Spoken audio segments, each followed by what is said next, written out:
આપ જોઈ રહ્યા છો મધ્ય ગુજરાતનો અવાજ ન્યૂઝ ગુજરાતી। આવો જુઓ આજના મુખ્ય સમાચાર। દાહોદ જિલ્લાના સંજેલીથી અમારા બ્યુરો ચીફ સલમાન મોરાવાલાને સૂત્રો દ્વારા પ્રાપ્ત થયેલ માહિતી મુજબ નહેરુ યુવા કેન્દ્ર દ્વારા તાલુકા કક્ષાનો રમતગમત કાર્યક્રમ યોજાયો। સંજેલી કન્યા વિદ્યાલયના પ્રાંગણમાં ભારત સરકારના ખેલ મંત્રાલય દ્વારા સંચાલિત નહેરુ યુવા કેન્દ્ર દ્વારા તાલુકા કક્ષાનો રમતગમત કાર્યક્રમ યોજાયો।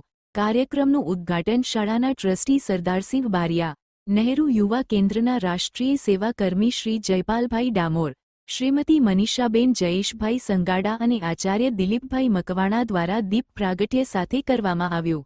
કબડ્ડી, ખો-ખો, 100 મીટર અને 400 મીટર દોડ તથા ગોળા ફેંક જેવી રમતોમાં 90 જેટલા વિદ્યાર્થીઓએ ઉત્સાહભેર ભાગ લીધો।